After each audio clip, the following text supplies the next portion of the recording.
मुंबई में जिस समय कोरोना का पीक समय था उस वक्त अस्पताल पूरे नहीं पड़ रहे थे। मुंबई में कोरोना के बहुत ही ज्यादा केस आने का अनुमान लगाया गया था। ऐसे में यहां 6 बड़े कोविड केयर सेंटर्स तैयार किए गए। इनमें कोरोना से लड़ाई में मुंबई को कैसी मदद मिली, आइए देखिए।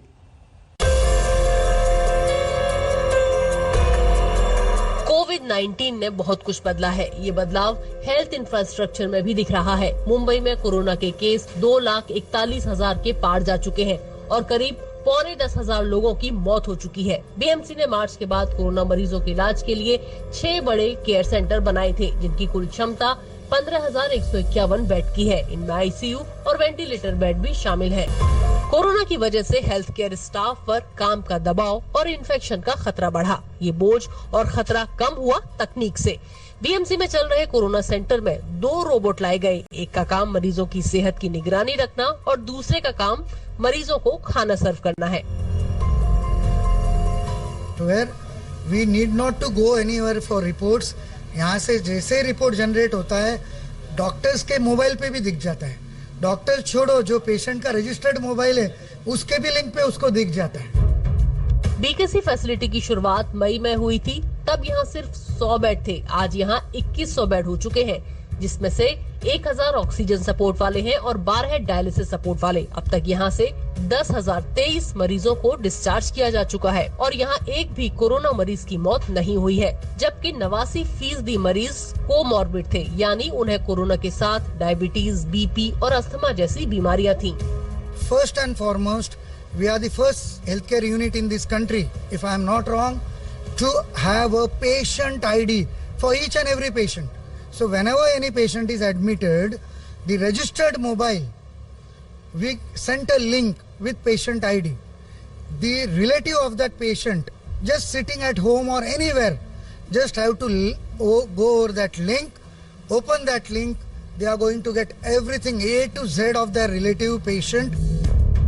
कोरोना ने मेडिकल ट्रीटमेंट में जो बदलाव किए हैं, उनमें से एक ये भी है।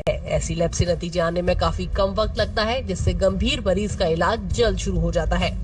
हमको अगर IL-6 करना होता था तो we were tied up with Thyrocare as per municipal corporation. तो यहाँ से सैंपल वो उठाते थे, फिर उनका नजदीक का जो लैब है उस लैब में जाता था। फिर वहाँ से रिपोर्ट आने तक कम से कम 6 से 8 घंटे निकल जाते थे, कम से कम। कभी 12 भी घंटे हो जाते थे। तो उसमें क्या होता था, कोई पेशेंट क्रिटिकल है और जिसको रेमडी या टॉसी देना है और गाइडलाइन से जब तक IL-6 रिपोर्ट पता नहीं है, so it is dangerous to give such medicine, तब तक वो डॉक्टर को होल्ड पे रखना पड़ता था। उस टाइम में because of not giving such medicine, because of lack of immediate report, that patient deteriorate हो सकता है। So we are saving precious life. Corona मरीजों का ट्रीटमेंट उनके डिस्चार्ज के बाद भी खत्म नहीं हो जाता। बदन दर्द, कमजोरी, थकान से लेकर कई तरह की न्यूरोलॉजिकल बीमारियां भी मरीजों के अंदर देखने में आती हैं। बीकेसी फैसिलिटी में पोस्ट कोविड ओपीडी भी शुरू की गई है। हमारा जो जजमेंट है, यहाँ पे जो डाटा हमारे पास 10,000 पेशेंट का है, उस पे से हमारा ये अंदाजा है कि आज हमको हर दिन हमारे जो भी डिस्चार्ज पेशेंट है जिनकी उम्र 50 एंड अबव है, उनको हमको रीअसेस करना है, उनका एक्सरे करना है, उनका ECG करना है, उनके ब्लड टेस्ट करने हैं और उनका HRCT भी करना है। मुंबई में जब मई जून में कोरोना बम फूटा था तो बेड की बहुत कमी थी। लोग बिना इलाज के दम तोड़ रहे थे, पर अब हालात पहले से सुधरे हैं। बेड भी मिल रहे हैं और इलाज भी फ्री हो रहा है। मैं मम्मी को इमरजेंसी में लेकर आया और मेरे ख्याल से सुबह 5 से 6 बजे तक अल्हम्दुलिल्लाह मम्मी का ऑक्सीजन लेवल इन्होंने 85 to 90 की, और मतलब मुझे ऐसा लग रहा नहीं था कि मम्मी बच पाएंगे। और अल्हम्दुलिल्लाह इन्होंने जो मेहनत की, डेरे साहब की टीम ने जो मेहनत की, सैल्यूट है उनको। तब से मैं इनके साथ ज्वाइन हो चुका हूँ। जितने भी अभी गोर गरीब लोग हैं, मैं उनके कॉन्टैक्ट्स में रहता हूँ और मैं डेरे साहब के पास ही ले गया। यहाँ तक कि मैं आपको ये एक फैसिलिटी देखो, लीलावती हॉस्पिटल में भी जो फैसिलिटी थी, अल्हम्दुलिल्लाह यहाँ पे गवर्नमेंट ऑफ महाराष्ट्र ने फैसिलिटी दी।